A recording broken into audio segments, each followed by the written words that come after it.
Hello and welcome back. It is Tuesday, and we're back for another episode of Electripreneur Secrets, the Electricians Podcast, where we're here with you 5 days a week to help you master sales, simplify pricing, and deliver premium level service. Who better to do that than a couple of master electricians with business addictions? I'm Clay Newmeyer, your host, and with me, as always, my esteemed co-host, Joseph Lucani. How are you, brother? I'm having a wonderful day, my friend. It is, for lack of words, it's a beautiful day. We have an amazing week ahead of us. I love the mission that we're on. I love being able to serve electricians to the highest level. I feel like the wind is under my sails and I'm ready to rock and roll. Yep, I love that. And we're always bringing the positive energy. And I'm sure that's not for everyone, but guess what? It's good for you. So take it, run with it. Yeah. Take this positive energy, take this influence. I just had deja vu. I've been here before. Say it. You ever have that? Oh my God, yeah. It's one of those random moments where you're sitting there like, no, I've been down this way before. Believe it or not, that actually used to happen to me a lot during sales calls. Because when you run a process so exclusively and like this is all we're doing, these are the exact words we're going to use, the exact time we're going to use it. I can't tell me how many times I'd go down to the panel, take the covers off and be like, so what made you decide to call our company? And it's like, oh, I remember this. I've been here before. Yeah, that makes sense. And maybe it's also in part because we're on part 4 of this series. The action guide, how to fix your schedule. Andrew's with us on the Facebook Electripreneur group. Guys, if you're not with us, VIP engaging, you are missing out, because that's where we're giving away all the tools, all of the secrets. What secrets? Electripreneur secrets, the very ones we talk about here, but we've got so much more in that group. So you can join us there. Here's what we're talking about today. We're following up part 3, and maybe we should do a whole recap since this is the last episode of this series. Part 1, we talked about really how far in advance we should be booked out. 2 weeks, right? Yep, that's the ultimate goal. Any more than 2 weeks, you turn into a pumpkin. Any less, you're hurting for work. Turn into a pumpkin. Classic Cinderella story right there. Part 2, we went even deeper on how to fill that schedule. So part 1 and 2 were all about the action guide to filling it. And when we say action, I mean literal actions. I think we gave like a dozen things you could be, should be, would be doing today if your schedule was not and was desired to be filled to those 2 weeks and beyond. Which brings us to part 3. What happens when the demand exceeds the 2 weeks? How to then put a stopper on that, begin to actually filter this thing down. And today we're going to go even deeper.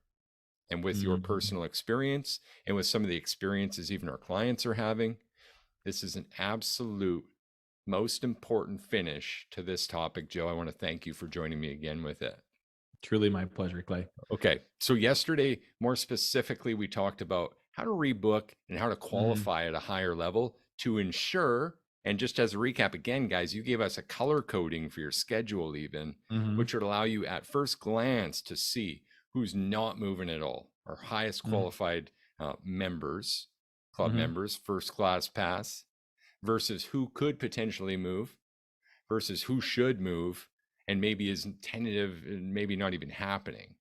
All right. How important was that to even going forward today? First question. I mean, I feel like that's absolutely like the critical cornerstone that we need to build off of, because we first said to ourselves, like, all right, we know that we have to treat our customers to the absolute highest level possible, because if we don't, our competition will. And I'd rather know that I'm going to be in a position to serve them. I want to be the go-to person. So making sure that those who are saying, hey, money in hand, I want to be a first-class member, you don't go anywhere. Those are the people I will cater to 100,000%. Going a little bit lower, you have your mid-range clients who are maybe interested, but never buy anything more than your bottom options. Yeah. And then you've got your lowest options where they're like, hey, I've got a discount coupon that I've saved from 2013. You'll still honor it, right? Those people get put, believe it or not, that actually happened. Wow. I'm not going to lie. Some guy actually came to me with a coupon, a door hanger that I had put out from 2013. And he was like, it was like 2017, 2018. He's like, yeah, you'll take this, right? Anyway, I'll story. take it, and I'll take you off the schedule. Wonderful. Yeah, it's like, no, it's great. I actually paid him for it. I was like, hey, this is a great marketing piece. I was like, you still have one from that many years ago? Here's $50. I'll give it to you. Nice. Love it. I bought the ad back. I was like, screw it, I'll take it. That's great. Very cool. Okay. So what if we have this constant pressure? Because I've heard guys say it, Joe. Mhm. Like, oh, I don't need marketing. We're all word of mouth. We're always booked a month out, 2 months out. Yeah, What that's do a you real say to problem. that contractor? Is that actually a good place to be? No, that's a horrible place to be, and I can Why? explain why. Okay, so let's back this up a second. We've established that as a service electrician, you never want to be more than 2 weeks out, because after 2 weeks, you've come to the conclusion that people will cancel, either intentionally, buyer's remorse, or something out of their control has come up. I mean, it's enough time for something to happen, right? Yeah. So you don't want to go beyond that. At the same time, you want to keep a certain level of availability. So let's say you're 2 months out, sake of argument, right? And one of your favorite customers calls you and says, Clay, I need help. I have a big project that I need taken on, and you're the only one to do it. And I'm a top tier paying client. You're kind of screwed, right? Yeah. Because on one hand, you could either blow off all of your customers in your existing schedule, which isn't going to be good long term, or you have to push this client off who clearly has worked with you in the past and wants that high ticket kind of relationship. So we're kind of screwed here. The thing that people need to do is they need to actually realize that if you shorten the amount of schedule you have, you are more likely to be able to overcome and take advantage of opportunities as they come into your place. And I'd like to speak from a very personal standpoint where this happened to me and the way things we actually did to overcome that. Would have Is that it okay? no other way. Please share. Awesome. I believe this is somewhere around anywhere from 2015 to 2017. I don't remember the exact year. I wanted to say 2016.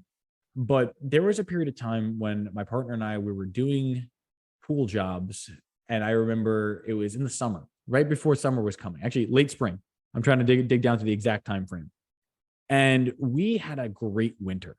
I remember January, February, and March. We had just, for some reason, the calls came in. Maybe it was a warm winter, something happened, and things were great. The problem is that we booked ourselves too far, thinking that we needed to stock a stockpile of calls. The problem was the calls we were taking were winter calls, which Mm. usually were lower priority, lower profit margin. We were just taking the calls we can get. Any call that would come in, we would take. Now, when spring came, we realized that that's the time when most people are ready with cash in hand. That's when tax refunds are coming back. And when people are saying, you know, it's beautiful, let's get the patio furniture out, let's get the pool installed, let's do all this stuff. We actually didn't have the ability of taking on any of that work for almost about a month and a half, which meant that all those clients who were ready to go immediately had to go with someone else, some of which were actually existing clients. Wow. So the Ouch. problem is we actually ended up losing out because thinking we were like, oh, we need all the work we can get. What we didn't realize was you need the right work, not just work, the right work. I want to be in front of customers that are going to give me long-term relationships with them, that are willing to invest in some more premium options that I'm going to provide and want to establish a long-term relationship. The kind of people that are like, I just want to get in and out. I need you to change this and be done. I'll call you in 7 years. We don't want those long-term. Make sense? It does. Yeah. 100%. And so this brings us right to that point, though, of again, okay, now controlling this. Mm-hmm. Now, how do we put that breaker on this to shut this So, traffic off? Because, I mean, everyone talks about having your marketing on a tab, mm-hmm. but that's actually a bit of a loose metaphor for this Mm-hmm. because you hear guys say this all the time. Oh, we had to shut our ads off. We're so far out. I would rather a long, consistent approach with a nice, flat, even line or Mm-hmm. steady growth because it leads to this scenario. And I believe you have a reference to this where it's either we're going to hire more people Mm-hmm. or we're going to raise our rates to deal with this. And I'm going to go with the latter almost every single time there. And just to point this out quickly, not doing either of those two is an emergency on our part Correct. because overworked and underpaid, that's not where you want to be. That's that I think. family time we start missing out, the health sacrifices we start having to make, Mm-hmm. everything we talked about yesterday, right? That's an Exactly. emergency. Okay. So hire more or increase rates or both? And actually, there's a whole conversation around conversion rate and optimal conversions at this point Mhm. too. Correct. Because if you're Please help us. closing more than 80% of what you're trying to get, that is a very strong telltale sign that you are not charging nearly enough or that you're not offering premium enough options. I want the customer, I mean, obviously, we all want to just walk in and have the easy sale. Like, I'm never going to say that we don't want that. But at the same time, if you're just putting a number on the table and they're just taking it, whatever, it usually means that we're not reaching enough. Like, Mm. are you really offering a full scale of premium, mid range, and economy options? Is that truly the finest option that someone could buy? If money was of no object, is that the best you can come up with? The odds are usually no. So the first step is improve your options, not even just improve your price, improve the options to where you can give yourself the ability of lining yourself up with customers that want to work with you long term. And to Make be sense? more clear, yeah, Yeah. absolutely. Like a telltale sign of this could be um, selling more than 10% platinum, right? Yeah. We offer 6 options. So Mhm. selling, let's say you offered 10 things this week and 4 of those were platinum. I'd be That would be surprised. a great I, indication of what you're saying, right? yeah. I mean, platinum, honestly, everyone would love platinum. Don't get me wrong. Like, if Yeah. you had someone who's like, I sold 4 top options, I'd be like, that's great. But I'd be monitoring it to say, like, okay, is he going to do it again? Because if so, then that means that usually you're not building your options the right way. It means you're great at building value, but people aren't supposed to take that choice. It's not meant to be purchased. It's meant to be almost like a showcase. Like when you walk into the dealership, the car they have, not just the one that's on the track, the one that's in the glass case that no one can breathe on, that's what your top option is supposed to look like. And if you're telling me that every single person, 4 out of 10, are buying that, either you're amazing at what you're doing or you're not reaching enough. But either way, the reaction to that would be to reach more, right? Mm-hmm. And actually, thus reducing conversions at that level. Correct. So if you want to go into that a little bit further, we can say, what are the best ways to go about doing this? So I found that it's best to control what you can control. And I'm not going to say I'm speaking for all of us, but I think it's pretty safe to say that if we could just hire more people, we'd be the greatest training company in the history of the world if we could just find people and put them into shops. Not everyone has the ability of just getting someone today, but you can control your price. That I do believe is a tap. That should be more like a valve that most people can turn on and off. Mm, You can have different rates for different seasons based on your need. I mean, obviously, it'd be better to have one consistent rate. But if you were finding that you're booked out for 3, 4, 5, 6 weeks, wouldn't it make sense to say, you know what? We're going to go 1.5 times and we're going to try to reduce the load. yeah. We're going to try and make it so that people are less likely to buy. And when they do buy, it's going to be worth more than if we only had, I'd rather have one client that's worth 2 clients. And then I can Okay. reduce the overall load, thus serving them at a higher level and reducing the workload. Of course, including bringing back what you mentioned yesterday, which was in saying, hey, at this point, the only new clients we're taking, or the only clients we're taking calls from, Mhm. are club members. And that's a huge thing for people to do. I mean, like, if you don't already have a club membership, I'd strongly recommend it because right there, you're not only creating clients for now, but you're creating 2 other clients as well.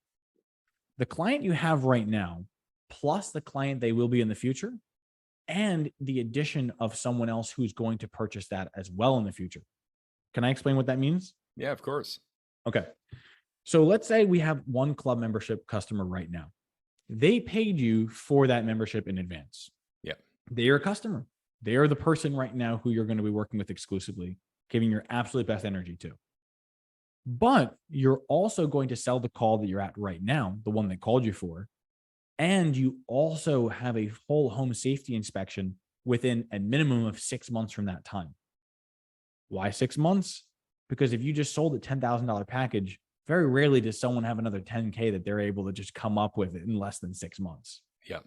So you have 2 sales from one customer likely.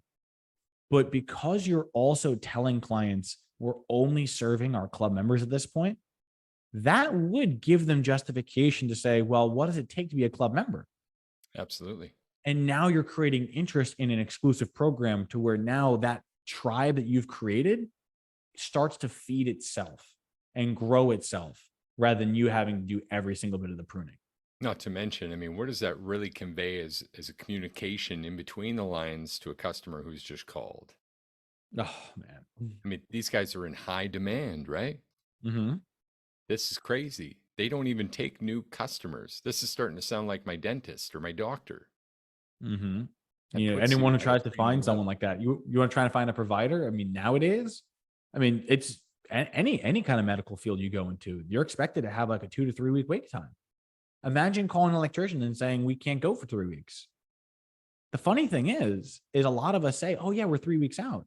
But if you were in a situation, you personally were in a situation where you were told you had to wait for 3 weeks to get service, you're going to call someone else. So we have to view our customers no different than we'd view ourselves. Remember yesterday I said it's important to view them as people? The same thing applies here. If you yourself wouldn't say, yeah, waiting 3 weeks is great service, then you know it's not great service. And it gives you the means and the justification to say, I would rather apologize for what it costs than apologize for the lack of quality of service I delivered at the end. Was I wrong to want to deliver a better level of service, even if it cost more? No, So, how would you like to proceed? And exactly. you got your objection handle right there. Yeah. No, I love that. I do. This is so important. I want to bring in another piece of this, though, Okay. I'm all because yours. I've met with people, even yesterday, met with someone who knows they need to raise the rates to control the situation, who Mm-hmm. literally is having this emergency. Overworked and underpaid, Joe? To me, that's someone we got to get through calls right now and get help for this person. Yeah. Intuitively, they knew, hey, what I need to do next is get a CRM to help reduce some of those efforts and communicate with my clients better. Mm-hmm. And I need to get my pricing right to make sure that I'm only working for those customers that are my customers and to make sure that I'm Mm-hmm. starting to guard my time. And yet they were absolutely stuck. It's scary. This happens to so many people. So let's talk about this fear of increasing your rates, Mm-hmm. because we also talked about this, I think, on our cash management series, the last series we did, cash Mm-hmm. management secrets for electricians. But I just want to reiterate quickly, without providing all the math for you fine gentlemen and ladies listening to this, a 10%, all things being equal, a 10% price increase reflects a 50% net profit increase. I can prove that on a spreadsheet, Joe. I It's have no just doubt. simple accounting. And what the result is then is you could actually have, again, all things being equal, so same number of tickets and just a 10% difference in average ticket price. So if every ticket was 1,000, now it went to 1,100. This is the difference. 50% profit increase. You could lose a third of your customers and break even on the same profit you made before. That's You know, something that really crazy. stands out is when you say all that, I can imagine there's still some person listening to it right now saying, lose a third of my customers, not hearing I do a third less work and make the same money. The thought is, I lose a third of my customers. So, can we speak to that person right now and just say, like, I want you to know this is something that can be scary when you're talking about raising your rates, but there is no better or smarter move that you can make when you're in a bind than controlling what you can control. If you can't get technicians in your door right now, what you can do is raise the rate and slow down the flow. If nothing else, you'll be making the same amount of money, doing less work, and having more time with your family or to spend and reinvest into your time growing the business. I love that you challenge them there. And I'm going to challenge it even further, Joe. I'm going Go to for it. say something that's almost sacrilege in our circles. Yeah, you ready Heresy. for Bring it? on the heresy. You get to design this thing. Okay? Here's a challenge: cut it back to 4 days a week. I want you to have 8 days booked, work 4 day weeks, and spend an extra day with the family. Doesn't mean your shop's closed. Mm-hmm. You can hire staff and work different shifts, and everyone can work 4 day weeks. You Mm-hmm. get to design this business, and your pricing will help dictate that flow into that schedule. So wouldn't you want to work on that next? Again, if I can't, I know I can't say this enough. Overworked and underpaid, that's an It's a bad place to emergency. be. Here's how I know you're underpaid: because you're overworked. If you're paid the right amount, this thing throttles it back. Mm-hmm. You're not going to go to zero. I promise you that. Losing a third of your clients, that's not going to happen either. One of the biggest Mm-hmm. concerns we hear is when you raise your price, what do you tell your old clients? Believe it or not, we have exact strategies for that specific scenario. Let's dive And into it. I'd like to actually speak to one particular scenario. Sure. And when people are saying they're afraid to raise their rates, I was at 165 an hour and I thought that people were going to crucify me if we went to 250. We were told to go higher. I thought that we would have had pitchforks and torches outside our shop at 250 an hour. The funny thing is when we raised 250 an hour, we lost no one. Added almost $100 to it, lost no one. All the way up to 385. And still, the only people that lost were like the ones that we worked with like 9 years prior who were like, what do you mean you're not a guy in a van working for pennies anymore? It's like, yeah, we're not your guy anyway. And it's like, well, yeah. So you lose the people who were never the right fit and you start to attract the people who would never had looked at you in the first place. Who are like, you know 100%. what? This is a key player. This is a key player. This is someone striving better service. I want better service. I'm going to call these guys now. And we're going to tie into that even more on Friday when Dan Antonelli helps us dissect that exact conversation, I love it. because there is an identity shift. Well, let's be real. We all want that at some point. If Mm-hmm. you're listening to us, you want to be a premium service provider too. You want to be held in high regard. You want to have significance in your community as an outstanding service provider. Otherwise, you're on the wrong show. Mm-hmm. This is it. I'm telling you, the greatest distinction in life is service to others.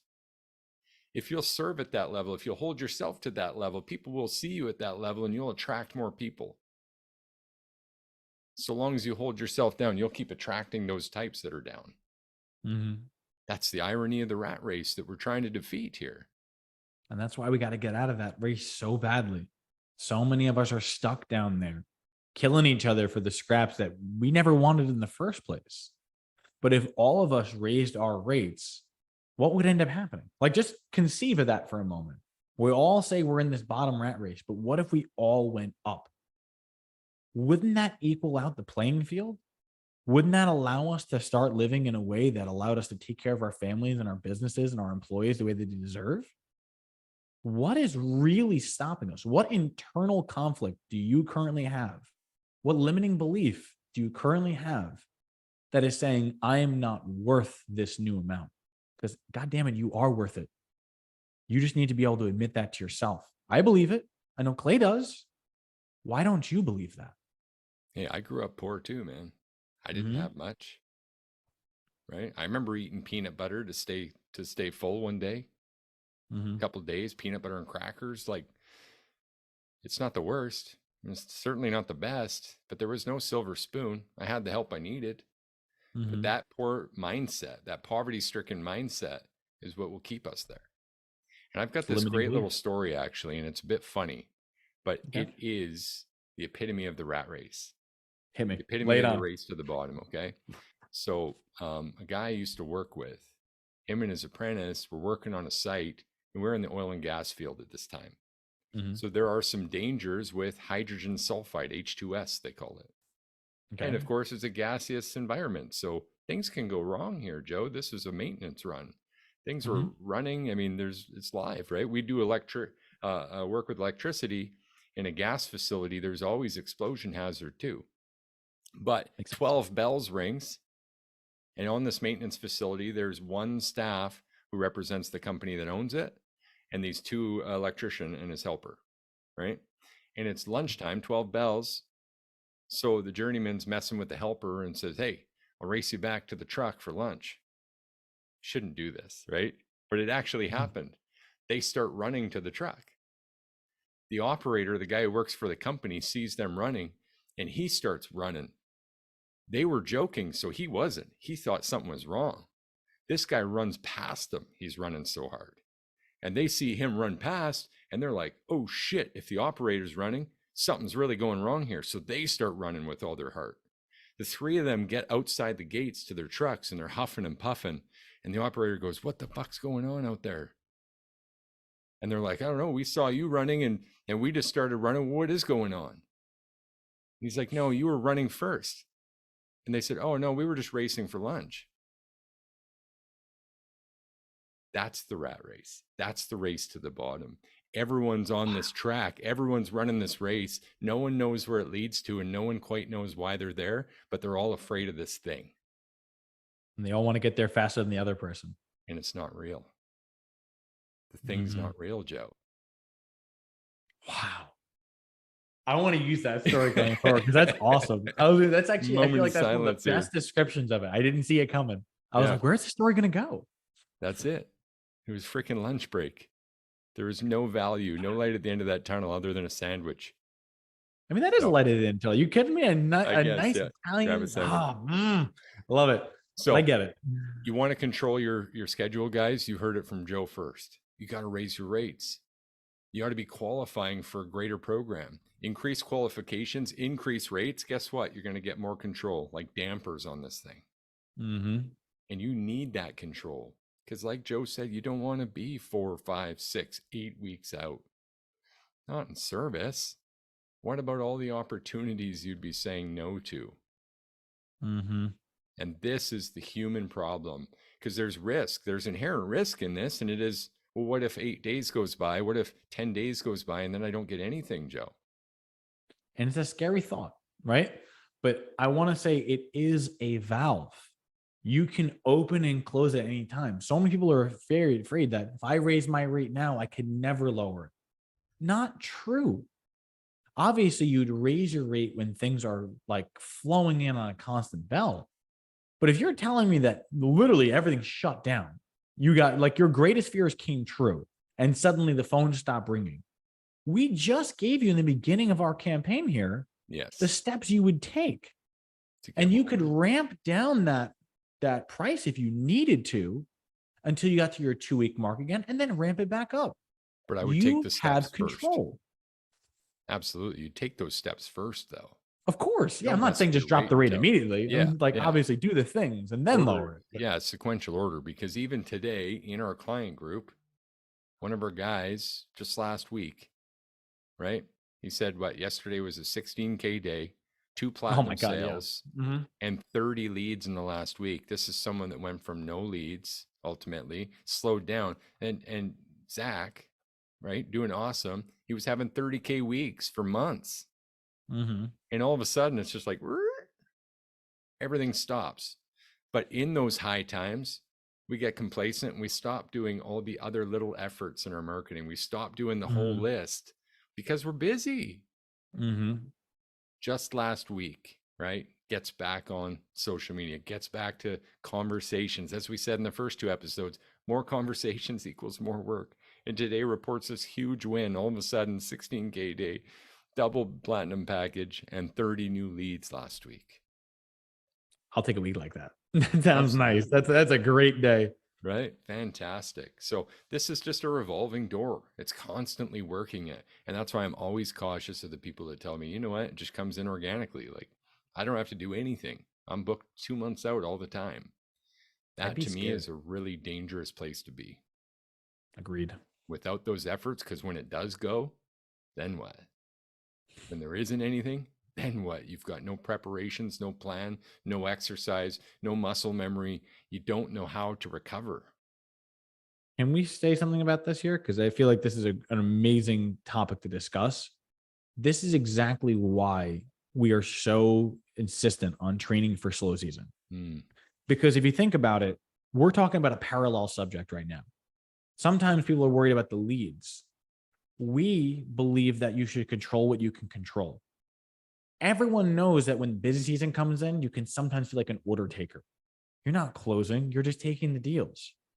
But when it's cold and they're getting quotes and they don't need to do this for 3 months and you close that, now you're a closer. But the only reason you did it was because you took the months when it was warm and you practiced and you developed that muscle memory. Same thing we're doing with the leads here. You have the ability of controlling what you can control. You can either control your sales, control your income, control your rates, control your schedule, but control yourself. When you can control yourself, all other doors open for you. I love that. We got to get to action items because we are top of the hour, Joe. What do you think? You Woo! want action or all-star today? I took action yesterday. Throw me that all-star, buddy. Okay. Well, the action's going to be deep. Hit It's me. going to be good. All right. So we just gave you a 4-part series on how to fill and maintain your schedule to optimize opportunities. Mhm.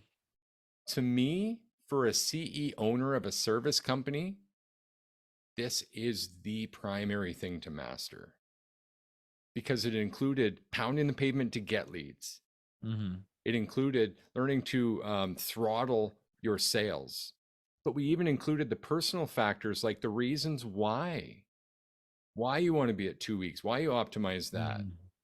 So really, this one is about listening to this series on repeat and then actually optimizing by designing your life. Mhm. Don't let business design your life for you, because that essentially is putting the power in the clients and on the phones and the calls that come in.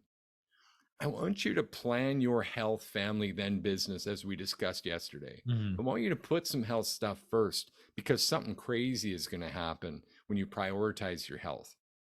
You're going to grow. You're going to have more fulfillment. Your family is going to be happier and more proud of you. And your business will reflect that. Again, I'm going to throw another plug out there for Dan in the interview on Friday. Dan rode a bike for 25 years. 25 years he prioritized his health. Mhm. Look at Kick Charge. They're definitely not the cheapest. They're definitely booked out. And they're definitely the pinnacle of marketing in America, at least for Mhm. service providers. I mean, these guys have I'd rocked agree with it. that. And it starts with good health. It's not something we can be willing to compromise on. So, my Mhm. action item to summarize that up is to actually start with you. Take in these 4 lessons, listen to them on repeat, prioritize your health, and fill in a work schedule that you desire. Dare I Mhm. say, even a 4-day week. I Good love it. luck, Joe. I just piled a shit ton into that action item. That you did, but believe it or not, that actually lines up as a perfect setup for what I want to talk about. Awesome. Love it. Let's hear it. Okay. So, as Clay was talking about, we need to focus on ourselves. I want to take it a step further because there's a lot of times when we feel that we can't raise rates and we immediately have those knee jerk reactions as to why, right? I can't do it because of this. Can't do it because of this. Can't do it because of this. Here's the all-star action. It's a two-parter. One, I want you to write down all the reasons why you feel that you can't. The thing is this, it's going to be very important. Take a piece of loose leaf paper, left-hand side. Instead of saying reasons I can't, it's reasons I tell myself I can't. Mm. The difference behind that changes it because it's one thing to say, I can't do this because gravity will physically stop me from jumping and flying to the moon. Okay, obviously, yes, that's not something you can control. But your own beliefs, what happens up here, is there nothing else that we should have control over? I can control my hands and where I put them. I can control the words I say. I control where I walk, but I can't control my actions further than that. So the first is reasons I tell myself I can't. Then you're going to draw a line from that to the right side of the page. And then say from there, reasons I'm worth it. So for every reason you say you can't, there should be an equal reason why you feel that you can. And when you keep that list, you'll find that the reasons you can almost always go beyond the reasons you think you can't. Because as you start chipping away those reasons, what you'll end up finding is that you start to believe yourself. And you know what? It's true. You either believe yourself that you can't or you believe yourself that you can. Which one do you want to bet on? I'm going to bet on myself if I have the choice. I'm not going to bet on someone else. I want to say that I can. And if I'm going to fall, it's going to go down swinging. All How's that right. for an action item? That's the all-star action, you guys. Mic drop moment. Oh my God. That was a huge four-part series. Again, guys, I can't stress it enough, right? Listen to this series, listen to it again. When you run out of work, go back to the first one. When you're full, come back to the last one. Keep this thing on, I would say speed dial, but on your favorite, shortcut this one and share it with Mhm. someone who you think's in an out of control schedule mode, whether it's out of control, they got nothing, or out of control, they need something, because we all face this and we can all be either victim of having nothing and falling short, or having too much and falling victim. Mhm. Maybe that's the best way I can say it, Joe. This has been another episode of Electropreneur Secrets, the Electricians Podcast. Guys, we're going to be back with you again tomorrow, just like we are 5 days a week, to help you master your sales, simplify your pricing, and deliver premium electrical service. Joe, would it be wrong of us to do that for them? It would not be wrong at all. And in fact, it is one of the highest honors my life has known. Appreciate that, brother. We'll see you tomorrow. Namaskar.